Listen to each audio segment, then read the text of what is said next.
Gold is having a moment. The buying price of gold futures has hit multiple record highs this year. Since January 2nd, it's risen more than 14% in value. That's more than the Dow Jones, NASDAQ, and S&P 500. All right, folks.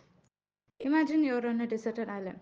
You can choose one thing to bring: a brick of gold or an unlimited supply of avocados. What would you pick? Avocados, right? Well, maybe that's a bad example.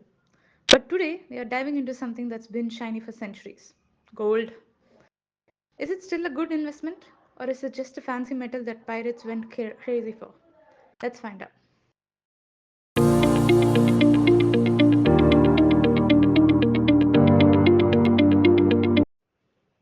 Hey guys, welcome back to Finance Girly, the channel that makes personal finance as easy as choosing between gold and guac. Though we won't judge you if you choose both. In today's video, we are diving into the shiny world of golden investments. Should you buy it, hold it, or trade it for something else entirely? Stick around and I'll give you the golden truth on whether this ancient asset is worth your hard earned money.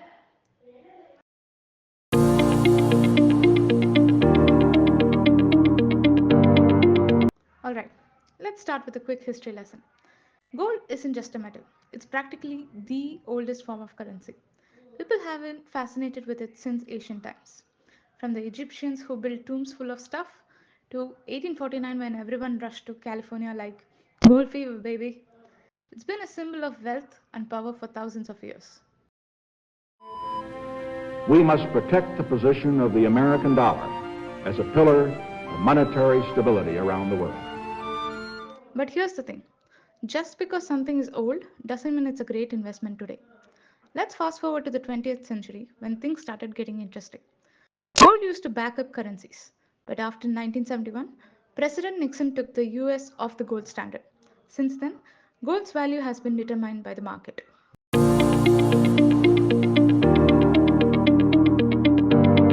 So, what's the deal with gold today? Financial advisors like Ray Dalio, the guy with the legendary hedge fund, still recommend having some gold in your portfolio. Dalio calls it hedge against inflation.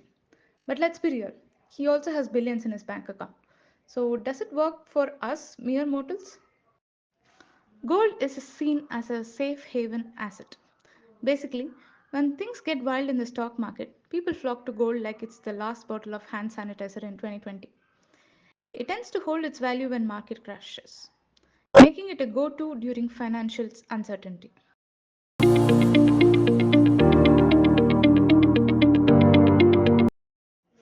Now here's the million dollar, or should I say golden question.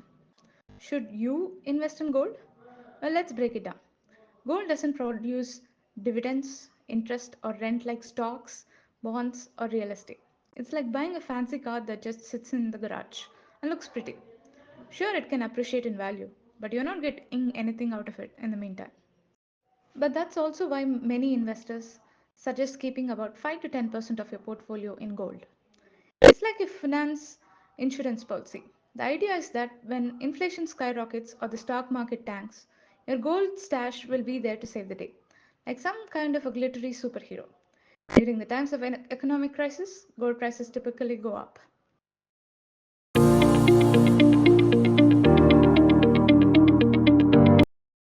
So if you're thinking, alright, I'm sold on gold, how do you actually invest? You've got options. There's physical gold, like bars and coins, which is cool if you want to feel like a pirate, but don't forget, you'll need somewhere to store it. Then you have gold ETFs, or exchange traded funds, which lets you invest in gold without the need for a vault or a metal detector. And lastly, then there are gold mining stocks. Basically, you're betting on companies digging up the shiny stuff.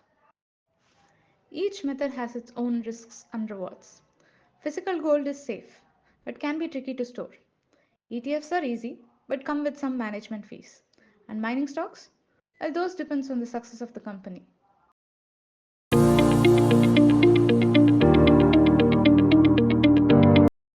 Okay, time for some real talk. Gold isn't always the best move. If you are in your 20s and looking to grow your wealth, gold isn't exactly a wealth multiplier. It's more of a protector than a grower.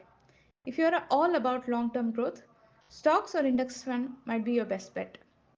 Gold can hedge against inflation, and won't give you the same returns as a diversified portfolio. So, is gold worth the investment? Well, that depends on your goals. If you want some financial stability in rock times, gold might be your shiny sidekick. But if you're looking to build massive wealth, it's probably better as just a small part of your portfolio. That's it for today's video, folks. If you found this golden nugget of info helpful, make sure to hit that like button, subscribe to Finance Girly for more finance tips that are straight to the point, and don't forget to hit the notification bell so you don't miss any updates. Got questions about gold or any other investments? Drop them in the comments, and I'll see you in the next one. Bye.